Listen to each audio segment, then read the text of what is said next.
O Supremo Tribunal Federal, já não é de hoje, está no centro dos debates nacionais.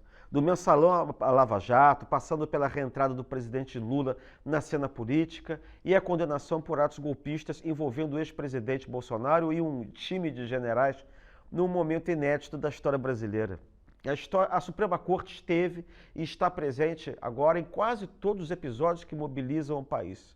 Isso sem falar em sua forte atuação durante a pandemia e agora na cruzada do ministro Flávio Dino em torno das emendas parlamentares. Iniciativa que, na opinião de muitos analistas, motivou a fracassada tentativa de aprovar a chamada PEC da blindagem. Né? A gente pode dizer até que hoje em dia todo mundo sabe o nome dos 11 ministros do Supremo, mas ninguém mais sabe o nome dos 11 jogadores da seleção brasileira. Quando a gente ia imaginar que isso poderia acontecer?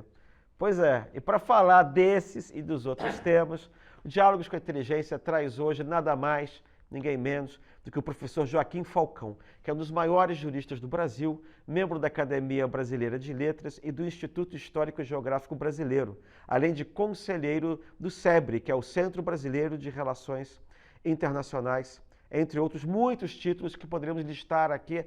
Aí, quando a gente acabar de listar, já que tinha acabado a hora do programa. Né? Não preciso nem falar que ele é uma presença assídua nas páginas da revista Inteligência, para a qual já contribuiu em diversas edições, inclusive escrevendo junto com este que vos fala. Joaquim, muito obrigado por ter aceitado o nosso convite para vir até aqui ao nosso programa. É até engraçado porque a gente já se conhece tanto, né, que a gente até vai esquecer ao longo do programa, provavelmente, que está sendo gravado. Então, vamos lá? Obrigado, tuas ordens. Maravilha, Viva. querido. Vamos para esse papo.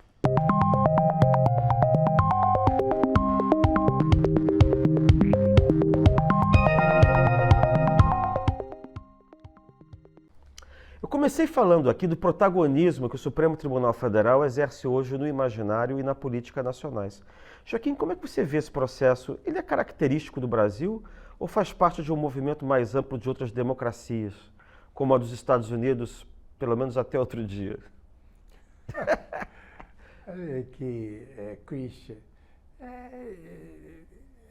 isso é resultado de uma tensão que a democracia está vivendo. E a democracia está vivendo em todos esses países. Né? Pega os Estados Unidos, que você falou. Né? Os Estados Unidos, de alguma forma, está em suspenso, porque os atos do Trump não foram confirmados ainda pelo Supremo. E o Supremo está se protegendo o máximo possível. Na Índia, o Supremo interveio sobre a questão da homossexualidade. Né? Na Alemanha, mudou, o Congresso quis reduzir metas climáticas, e o Supremo disse não. E aqui nem se fala. Né? Então, o protagonismo do Supremo resulta da tensão entre os poderes. Né? Agora, você pode... se estão pensando numa democracia, vamos dizer assim, regular, normal. Né? Mas se você pensar na Venezuela, o Supremo, então, de frango. Se você pensar na Argentina, não é? O protagonismo é muito maior. Quer dizer, eu acho que esse vírus não vai passar tão cedo, não. Mas diz uma coisa, Joaquim, você é um sujeito privilegiado. Você fazia parte da comissão que elaborou o anteprojeto da Constituição. Esse Supremo estava nos planos? Era esse Supremo que estava nos planos do Constituinte em 1987, 1988?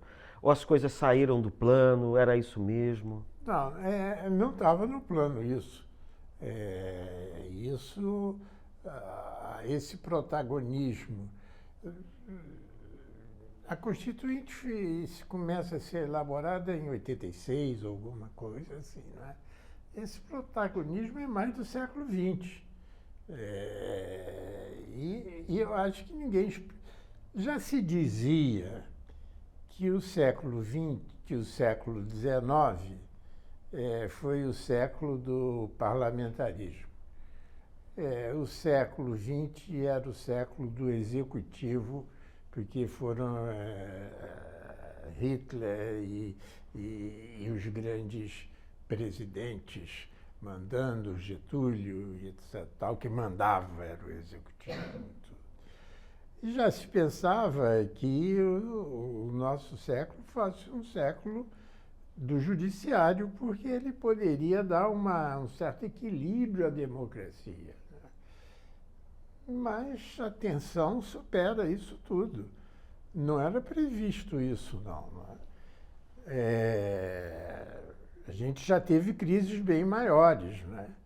Em 64, eles quiseram aumentar o número do Supremo de 11 para 16. Aí o Ribeiro da Costa disse, não, epa, aí estão interferindo demais. Aí foi uma crise enorme. Nós não estamos numa crise ainda, mas nós estamos num período de grande tensão. A gente, quando estuda direito, no meu caso, a gente foi ensinado, digamos assim, de uma certa maneira, que todos os golpes de Estado, a instabilidade política, o autoritarismo se deveram, em parte, à ausência de um judiciário forte. E é por isso que criaram esse judiciário forte, com controle de constitucionalidade, com o diabo a quatro ali. Você percebe, por isso que eu perguntei essa história da Constituinte, o que está acontecendo é regular? Não, repare o seguinte, o judiciário, agora você está me lembrando alguns detalhes, né, que são importantes, né? Você vinha de um golpe, de uma ditadura, não é?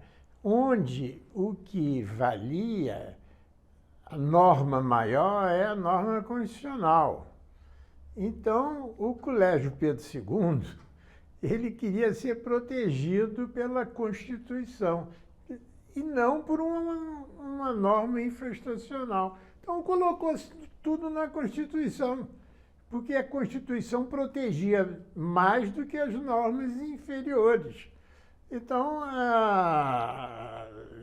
assuntos, por exemplo, como maternidade, Pedro II e diversos outros, vão para a Constituição, porque é mais difícil de mudar uma Constituição do que mudar uma norma. Então tinha esse lado assim de proteger direitos que foram raspados no golpe. E aí o judiciário ia ser uma espécie de garantidor de todos esses direitos? Não o judiciário, mas como está na Constituição, acaba no judiciário. Não é? Se tiver numa norma inferior, necessariamente não chega ao judiciário. Aí você pode dizer que do fato da Constituição regrar quase a totalidade da vida política ou civil do país, o resultado dessa Constituição foi naturalmente a judicialização da vida. Repara, quando a gente fala de Constituição, a gente tem na cabeça magistrados, ministros do Supremo, etc, etc. Mas eles não são os únicos responsáveis, né? Pega a própria advocacia, né? Um bom escritório de advocacia com a grande causa, ele vai colocar na petição inicial uma situação que acabe no Supremo. Tá certo? Então tem umas estratégias até advocatícia de como... Sabe quantas portas tem o Palácio do Supremo? Mais de 30 portas. Então você pode entrar em várias portas. Agora estão tentando diminuir, não é? Mas você prefere que o seu caso acabe logo ou, se tiver risco, vá até a Constituição? É esse o raciocínio. Então, também tem estratégias advocatícias que levam à Constituição. E mais, você tem uma série de recursos. E esse acúmulo de recursos leva a um acúmulo de processos. E esse acúmulo de processos leva a um acúmulo de trabalho para os juízes, os ministros, não é? E os ministros não têm tempo. Porque não somente aí, ao meu ver, uma deturpação, eles viajam demais, alguns, não é? Então aí eles aumentaram o número de juízes auxiliares. Porque eles não jogam, eles não têm tempo para julgar eles sozinhos. Então quem julga a gente não é nem o monocratismo, ou seja, é um juiz só. É o auxiliar de um juiz só. É a equipe do gabinete, né? É a equipe do gabinete. Então nós estamos sendo... e aí eles estão diminuindo o número de estoque, mas através de mecanismos colegiado, né? E o colegiado? E o colegiado? Ministro sozinho não faz interpretação da Constituição. Há quem diga que politicamente o Supremo Tribunal se transformou numa espécie de casa revisora do Congresso, principalmente no governo Lula, que não tem maioria legislativa, mas que nomeou, se você somar o período da Dilma também, a maioria dos atuais membros do Supremo. Eu até brinquei isso no artigo, chamando isso de judiciarismo de coalizão. O senhor concorda com essa avaliação? Bom, não quero me meter nessa história. Esse negócio de coalizão e tudo é mais para vocês, cientistas. É uma butade, né? Vocês, cientistas políticos e desse. O problema nosso é que está havendo uma partidarização do Supremo. Então, está havendo uma... Como você não tem balizas fixas, por quê? Porque um juiz só pode pegar e decidir e esquecer de trazer para o colegiado, né? Você pede vista e também, agora são 90 dias, devia diminuir 90 dias. Quer dizer, você tem um processo que demorou alguns anos para chegar lá, e aí um juiz pede vista e vista por 90 dias. Olha, já tem propostas, e propostas boas, simples, simples. Espero que o Fachin agora leve isso para frente. Uma proposta simples. Eu quero pedir vista. Aí justifica por que quero pedir vista. Quero porque não entendi esse ponto, ou preciso de tal pesquisa, etc. e tal. Não posso avaliar os impactos, etc. e tal. Então você pede vista 60 dias e você justifica. Agora, peço vista, ponto. E o país para. Quando eu trabalhava no tribunal, era para a semana seguinte. Faz tempo. Mas alguns tribunais têm, o STJ mesmo, são prazos menores e tem um mecanismo simples também, que é o seguinte: se você não devolve no prazo, o presidente do Supremo coloca em votação. E você que participa ou não. Mas você acha que o Supremo, pelo menos em alguns casos, tem se tornado instância revisora do Congresso? Porque existem muitas reclamações a esse respeito de certo público. Olha, o Fachin, ele, agora, quando ele foi nomeado, né, porque ele foi eleito, ele vai tomar presidente, posse, né?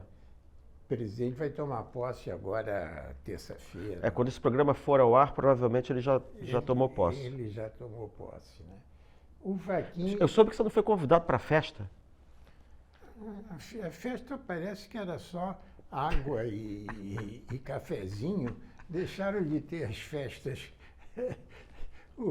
Antes era festas com shows, com coisas. Tinha, o etc sujeito e tocava tal. guitarra, o ministro tocava guitarra, o não. ministro cantava. Ele está defendendo. Olha que vão me censurar por isso, hein? A brincadeira é que porque ele não foi convidado para a festa porque não tem festa. Não, Não vai ter festa. Eu fui convidado e o Fachin é uma pessoa que merece o maior respeito nosso. E a maior esperança, hein? E a maior esperança, né? Ah, muita gente.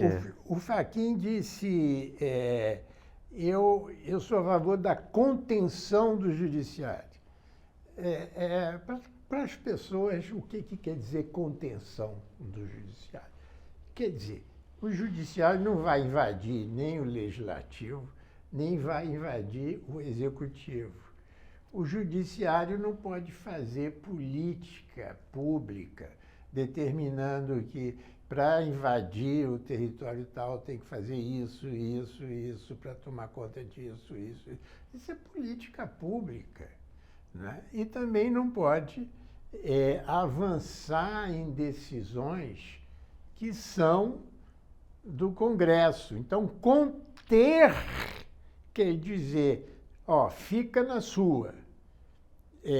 O Fachin, ele diz, a política é da política e a justiça é da justiça. Então, ele está dizendo, olha, entre nós temos que dialogar, temos que discordar, mas tem limites. Esses limites estão sendo ultrapassados diversas vezes, né? Estão sendo ultrapassados diversas vezes. E daí essa situação de insegurança jurídica. Porque para ter segurança tem que ter previsibilidade. Você tem que ter certeza que eu não vou dar um tapa na sua cara agora. Que eu posso investir no Brasil sem que amanhã venha uma lei que desrespeite um limite congressual. Pois é, eu acho que tem um aspecto dessa dificuldade é saber o que é de... Quando começa uma coisa e quando termina outra. Sabe o que eu estava lembrando, Joaquim? Quando eu estudei Primeira República, você tinha uma doutrina, que era a doutrina... Como é que era o nome da doutrina? Doutrina das questões políticas. Você tinha uma espécie de uma lista de assuntos, que eram assuntos de competência privativa do Congresso. Eu acho que essa lista meio que durou ao longo do tempo, mas ela foi borrada, sei lá, nos últimos 20 anos, né? Por causa de uma certa hermenêutica, essa hermenêutica dos princípios constitucionais, que na verdade criou uma espécie de política constitucional, né? Ela criou uma espécie de política constitucional a partir dos princípios, que ela é interpretada pelos juízes, e aí, eventualmente, tudo que era político passou a ser suscetível de jurisdicionalização. Né? O Supremo é um organismo político. Mas as suas decisões têm efeito. O que quer dizer organismo político? É que as decisões dele têm efeito no poder, no Estado e naqueles que exercem o poder. Isso ele foi feito para isso, não é? Agora, essa história de princípios e etc. e tal, eu prefiro o Groucho Marx, quando ele dizia, eu tenho um princípio, mas se você não gosta, eu tenho outro. Então é o que acontece. Quer dizer que o princípio é muito vago. Quer dizer que você é marxista? Sou grouchamente marxista. Princípio é lá. O meu princípio é não comer carne e o outro é ser vegetariano ou só comer isso. Quer dizer, princípio sozinho não faz ação. Esse princípio tem que cair na real. E tem que ser carnificado. Uhum. Tem que ser concretizado. Aí é que é o problema. O Supremo adota uma decisão, adota um princípio, mas hoje em dia o Supremo, ou os três poderes, não conseguem implementar o que decidem. E eu vou dar um exemplo. Por exemplo, todo dia nós perdemos território para as milícias, para os grupos armados. Todo dia a soberania nossa diminui. Não somente por causa dos Estados Unidos, que está chateando, mas agora parece que não, porque estão se dando bastante bem. Mas todo dia o território nacional, sobre a jurisdição da Constituição e o poder do Executivo, do Legislativo e do Judiciário, não está conseguindo se manter como nação. Todo dia as cidades perdem território. Todo dia a Amazônia é invadida de forma violenta e ilegal. A maior ameaça da soberania nossa não vem dos Estados Unidos. A maior ameaça da soberania nossa está aqui dentro. Está no tráfico, está nas milícias, está nos condomínios ilegais. O Fajado tem uma forma, está nas franjas das cidades. Não é? Isso é que, ao meu ver, hoje é o ponto principal. O Estado não consegue mais exercer o mínimo Sobre seu território. que é aquela exigência weberiana, né? O Sobre monopólio da violência legítima. Ele não consegue fazer Não, o isso. monopólio da violência legítima é sobre seu território. É isso. Porque agora ele pode ter um monopólio. Ele tem um monopólio da violência legítima, mas sobre seu território. E tem mais outra coisa. A noção de território agora é fluida, não é? Você vê com as big techs, não é? Como é que você controla as big techs nos seus territórios? Elas não respeitam. Então, o território é o ar. É a nuvem. É a nuvem. É a nuvem. Como é que vai? Nossa Senhora. Só vocês mesmo, Christian, cientistas políticos de boa cepa. A gente tem solução para Vocês têm tudo. solução. Vocês e os economistas. Os economistas Não, eles são têm. aqueles que preveem um futuro que não acontece. Compreendeu? E eles são especialistas nisso. Não, a inflação vai subir, não vai descer, não, eu vou distribuir renda. Esse é o problema nosso. É a eficiência das instituições. Me diga uma coisa, Joaquim, qual é o significado da condenação do ex-presidente Jair Bolsonaro em termos jurídicos e em termos políticos, num país que nunca levou efetivamente à justiça nenhum envolvido a um golpe de Estado, né? Você tem aí uma experiência grande, você participa, está vendo a vida política do Brasil desde os anos 50. Você acha que isso é uma novidade? Você acha que isso é um divisor de águas ou que isso aí, na verdade, não estão exagerando a importância disso? Eu acho... A sua pergunta é muito bem feita pelo dia de hoje, porque ontem botaram o Sarkozy na cadeia. Justo. Você vê o sintoma dessa globalização que eu digo que a democracia está aí. Aliás, eu acho que a notícia está equivocada. A justiça francesa já tinha condenado o Chirac. É apenas que o Chirac não foi para a cadeia porque ele era muito velho. Então, ele ficou residencial nessa história toda. No caso específico do Bolsonaro, foi por tentativa de golpe de Estado e os generais junto. Que não foi o caso do Sarkozy nem do Chirac, né? Porque no Brasil também o Lula já foi para a cadeia. Quem mais foi para a cadeia? Mais alguém foi para a cadeia? Eu acho que o Temer passou alguns dias, não passou? Não sei. Sabe que eu não me lembro? Não sei também. Não me lembro porque eu estudei faz muito tempo República Velha, sabe? Então... Agora, a história... É importante esse gesto. É importante esse gesto do Supremo que se deve à ousadia, que eu chamo de juvenil, do Alexandre, né? O Alexandre tem 50 e poucos anos. Aliás, tem uma geração nova no Supremo. Daí, O Alexandre é o ministro Alexandre de Moraes, é esse, né? É o Alexandre. O Alexandre tem 50 e poucos anos e tem ministros jovens. E eu não esperaria comportamentos antigos de ministros jovens. Você tem aí o Flávio Dino, que também é ministro jovem. Depois você tem o Zanin, que é ministro jovem. De modo que, repara, tem um conjunto de mudanças no ar. Isso é que eu queria explicar. Tem possibilidades de mudanças no ar.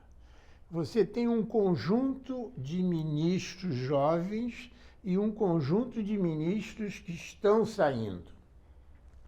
Outro dia teve uma pesquisa importante perguntando qual a divisão maior no Brasil, que faz posições opostas no Brasil. Se era o fato ideológico, o fato racial, tudo. Não. A maior divisão no Brasil é geracional. A geração jovem se comporta diferente da geração antiga. A impressão que dá é que toda geração vê o mundo como ela via dos 20 aos 30 anos de idade. A geração nova se comunica diferente, faz sexo diferente. Alguns parecem que nem fazem mais. São os velhos, não? Não, os novos. Ah, os novos. Os novos. Os jovens moram diferente. Não é? Tem uma divisão importante aí. Essa divisão vai afetar a política.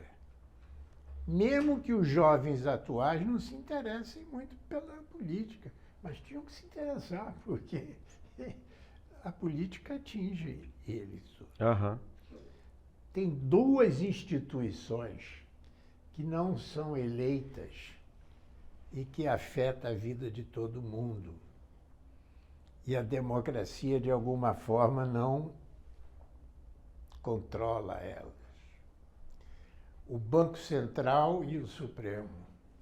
O Banco Central mexe com sua vida? Todo tempo. Todo tempo. Quando diz os juros é tal, quando diz os juros é qual. Alguém mexe mais no seu bolso do que um Banco Central? Alguém pode mexer mais na sua liberdade ou na sua igualdade do que um Supremo? E eles não são eleitos. Esse é um dos aspectos da crise da democracia. É engraçado, você tem muitas justificativas da necessidade de que essas instituições não sejam eleitas. Que você precisa de agência reguladora e tal. Mas eu acho que isso... Uma coisa é a justificativa para não ser.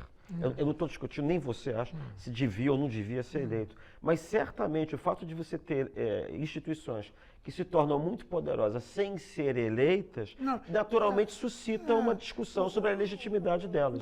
É a legitimidade delas, porque para ser legítimas, elas tinham que ter consonância com os eleitores. E você acha que o eleitor, hoje em dia, entende de política, ou a maioria dos eleitores nossos? A maioria dos eleitores nossos não tem partido. Não sabem quem votou. Ou seja, desprezam a política, porque a política não melhora a vida dele. Aí é um ponto importante. A democracia nossa já conseguiu liberdade, mas não conseguiu igualdade. A Nova República meio que teve a igualdade como meta geral dos governos Todos têm como igual. até pouco tempo, né? Todos têm a igualdade como meta. Não, Bolsonaro não tinha. Bolsonaro não tinha? Não, Bolsonaro não tinha. Igualdade não tinha. Não? Era desigualdade, era pouco contrário ao governo reacionário. Mas assim, de um modo geral, todos esses governos tradicionalmente tiveram também, e sobretudo na Nova República, né? Você lembra, até o Sarney, o lema do Sarney era tudo pelo social, que parecia negócio de elevador, né? Onde você vai, é tudo pelo social. Mas repare o seguinte, veja aí, um país em que 1% da população controla 50% da renda, é difícil você dizer que é uma democracia completa. Uhum, de acordo. É uma democracia incompleta. Uhum. Ou seja, a matéria-prima para o Supremo hoje devia ser a igualdade. É a igualdade que é a métrica da democracia. E aí o país pode se expandir. Sabe quem somos nós? Sabe quem somos nós? Nós somos o maior produtor de grãos do mundo. Nós somos o segundo país de minerais raros do mundo. Nós temos a maior bacia hidrográfica do mundo. Nós temos a tecnologia agrícola melhor do mundo. A tecnologia de prospecção de profundidade diz que o Brasil não tem tecnologia. Tem a tecnologia agrícola, tem a tecnologia de tudo. Está tudo pronto, só falta o brasileiro. Nós temos a mestiçagem, nós temos o que o mundo inteiro vai ser. Porque ou você acha que esse conjunto de imigrações e imigrações vão viver separados? Não vão se mesclar. Então, o Brasil está num momento, eu sou otimista, encerrou a questão dos militares temporariamente. Tem mudanças no ar nas instituições. E tem possibilidades tecnológicas importantes. Né? Vamos deixar esse negócio de vira-lata, né? Ah, pelo amor de Deus. O que você acha? Você sabe que a gente acha que a gente conversa muito sobre isso. Uma das coisas que mais me alegra, na verdade, é perceber o fato de que quanto mais o Brasil se torna poderoso do ponto de vista da população, da economia, da democracia, existe um círculo virtuoso em que acho que aos poucos a gente vai largando esse negócio de... É curioso que o Brasil, o exterior nos vê com muito respeito, com muita força. Respeito do que a Muito, gente isso que eu ia vê. dizer. A classe média brasileira, de modo geral, e parte da classe alta, né? Aliás, tem uma frase maravilhosa do Guerreiro Ramos que diz que a educação no Brasil é uma forma de expatriação. Quanto mais você se educa, mais expatriado você fica do ponto de vista cultural. E a gente mesmo acha que o Brasil não pode falar desse assunto. Quem somos nós para falar disso? Como se o Brasil fosse um paizinho, entendeu? Agora eu tenho a impressão de que com o que está acontecendo com os Estados Unidos, para muita gente que acha, que tem essa visão, é um choque. Porque os Estados Unidos não são mais farol, de repente. Os Estados Unidos estão se comportando como se fosse um país, como se fosse o Brasil de antigamente. Aí as posições inverteram. Não, isso aqui é engraçado, e aí não tem mais para onde fugir. Mas você vê que coisa engraçada? A extrema-direita em rede social, sabe como é que ela se refere ao Brasil? Essa extrema-direita que estende a bandeira americana na Paulista, eles chamam de bostil. Enfim.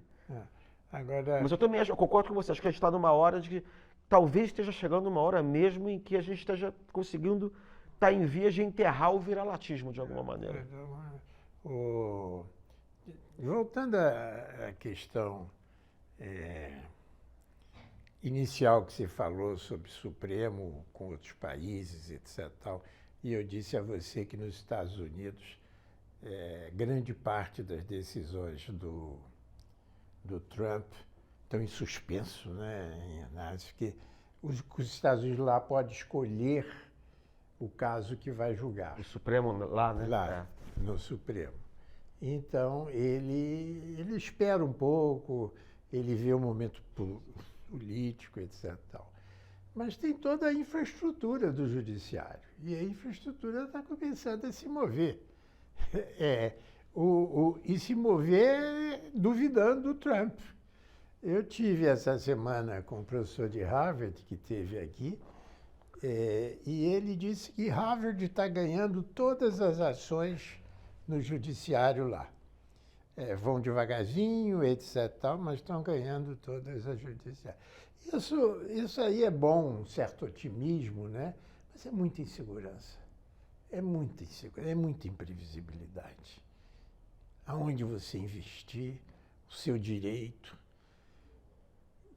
de um comentarista de televisão, de ter feito mencionado aquele rapaz, e aí ele é suspenso do ar. Por pressão do governo, né? E aí você vê o mais trágico, é que a violação do direito de liberdade não é somente antigamente feito pelos governos. Hoje em dia é feito pela associação entre governo e interesses econômicos, ou seja, público e privado. A censura hoje, ela pode, não digo que seja sempre, não generalizo, mas a censura hoje pode ser pública e privada. Na cultura, então... Sim, sem dúvida. Todo mundo, aqui se fala muito nisso, né? Muita gente... dos dois lados tem gente querendo censurar uns aos outros, né? Mesmo na sociedade civil. Você trabalhou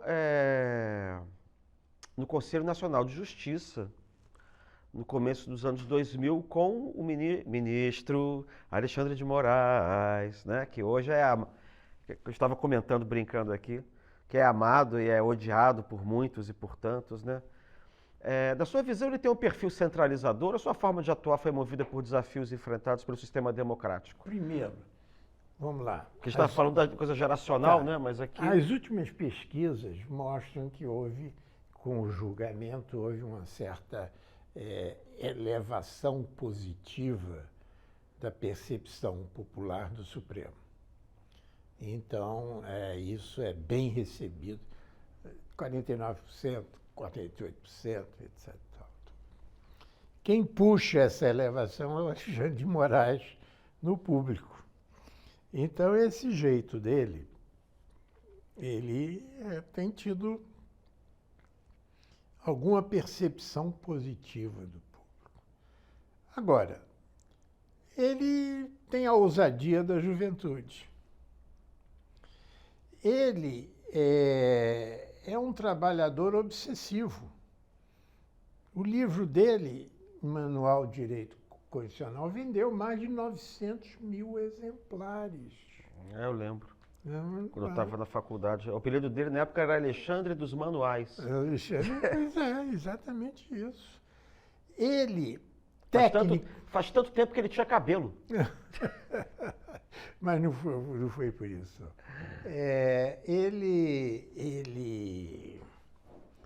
Tecnicamente, ele enfrenta qualquer discussão, com quem quer que seja.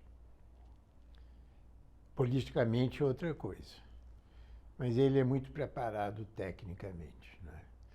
E eu acho que esse lado da personalidade dele, o Bolsonaro não entendeu e perdeu. Né? Então, às vezes, a pessoa faz o poder, para o bem ou para o mal. No caso dele, ele teve o apoio dos seus colegas. Agora, evidentemente, todo julgamento é passível de errou nisso, errou naquilo, errou naquilo. Eu mesmo acho que diversos momentos foram excessivos, como também acho excessivo pena de prisão para o Bolsonaro. Quem é mais doente? Collor ou Bolsonaro?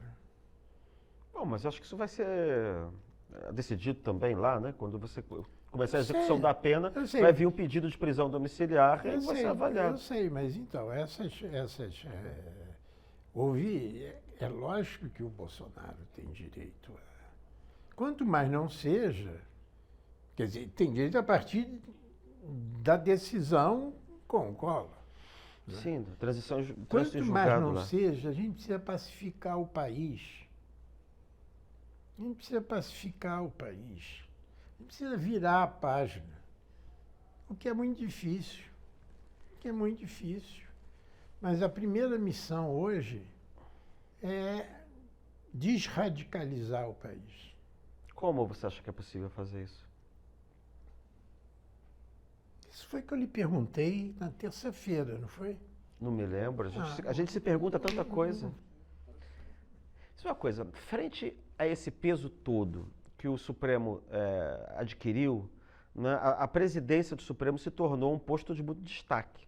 A gente falou um pouco disso já. Como é que você avalia e projeta essa presidência do ministro Fachin, né? Você já falou que deposita grandes esperanças, né, Eu deposito porque ele tem falado. Se ele vai fazer ou não sei, espero que faça. Agora, tem um problema que ele tem que enfrentar. Qual? É que toda mudança do Supremo tem que ser feita pelo próprio Supremo. Porque o Supremo é quem mexe no Supremo, é quem modifica o Supremo. Então ele vai ter que, primeiro, ter um apoio político interno. O Barroso tentou, foi muito difícil em algumas situações. Então você tem uma fragmentação do Supremo, um Supremo fragmentado.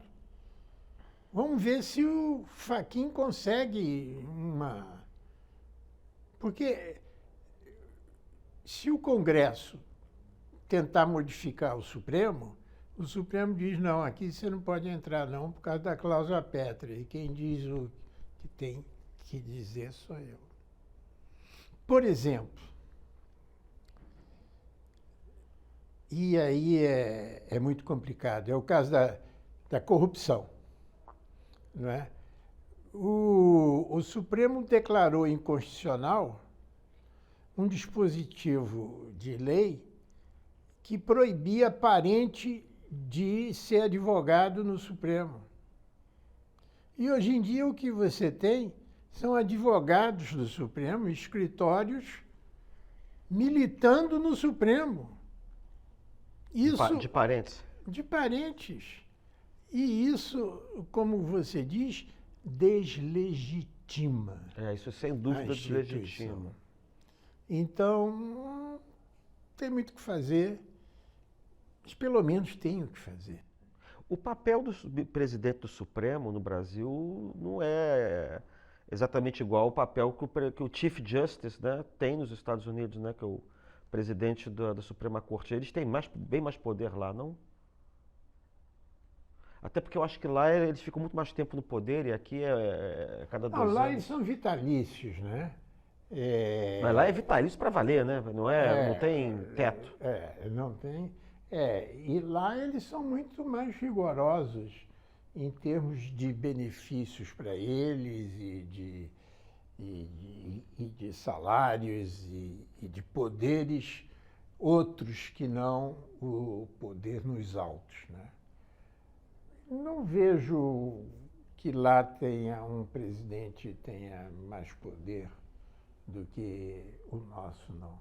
Principalmente porque os nossos aqui desviaram dos limites do poder, né? O nosso Toffoli, né, que deve ter feito isso com todas as boas intenções, mas ele avançou demais como presidente, né? Avançou demais. Né? Toda essa... Tudo começa quando se interpretou um dispositivo do regimento que dizia que o Supremo tinha poder de investigação na sua área física. E mudam isso dizendo, já que o Supremo tem poder jurisdicional no Brasil inteiro, não é somente na área física, é no Brasil inteiro. E aí? Mas E não aí, foi baseado nisso também que foi feito o inquérito, acho que não sei se foi das fake news ou se foi... não, a partir disso você pode entrar em qualquer coisa. Bom, certamente foi o caso da invasão do dia 8 de janeiro, né? Mas aí eles realmente entraram fisicamente no prédio. Não, mas aí, isso aí é claro, mas todo o projeto, todo o processo que dá poder ao Alexandre como relator, as pessoas pensam que é ele que fez isso. Não. Foi o Toffoli e depois era uma interpretação, no mínimo, esdrúxula, e que depois o Supremo todo apoia. Mas isso é uma interpretação. Bom, eu acho que talvez agora, né, não sei qual a sua opinião, julgado Bolsonaro, liquidado esse assunto de anistia, quer dizer, a gente tem que saber qual é o nível da anistia, né? Se vai ser só para os bagrinhos e tal. Quer dizer, mas Você a não acha- anistia você não está acha saindo do pico, né? Quer dizer, essas Você coisas. acha que não vai ter uma oportunidade de discutir essas coisas? Eu acho que deve ter. E aí deve ter proposta e mobilizações. O Gilberto Freire dizia que acho que era Tolstói, dizia: quer escrever sobre o povo, vai às ruas antes. Então, é escrever sobre o povo, no sentido do povo poder participar da renda, poder participar das decisões. É bom que o povo vá às ruas. Joaquim, foi um prazer e uma honra tê-lo aqui hoje, desfilando todo o seu conhecimento para a gente. Eu tenho certeza que o público do Diálogos com a Inteligência teve uma aula de direito e uma aula sobre o funcionamento do Poder Judiciário do Brasil. Vocês podem aproveitar agora e continuar lendo os artigos do Joaquim em diversos números da revista Insight Inteligência, como das edições 66, 69, 90, 96, 105. Vocês já viram que ele é freguês, né? E não deixe de conferir os planos de assinatura atuais da revista se você gosta de refletir sobre os grandes temas brasileiros na política, na economia, nas artes e muitos outros. Sempre dá tempo de começar a sua coleção da inteligência. E é isso, e até o próximo Diálogos. A história foi feita. Em 11 de setembro de 2025, o Supremo Tribunal Federal condenou Jair Bolsonaro a 27 anos de prisão em regime fechado pela tentativa de golpe de Estado. Com isso, o nosso documentário O Julgamento do Século ganhou um epílogo. Com depoimentos de autoridades civis e militares, juristas e políticos, o filme reconstrói o quebra-cabeças até a condenação de Bolsonaro e seus aliados. Com a apresentação de Flávia Tavares, roteiro de Sérgio Rodrigues e direção de Ricardo Rangel, essa é uma das maiores e, melhores produções do meio. Se você já viu o documentário, assista ao epílogo. Se ainda não, assine o Meio Premium e assista a versão completa no nosso streaming.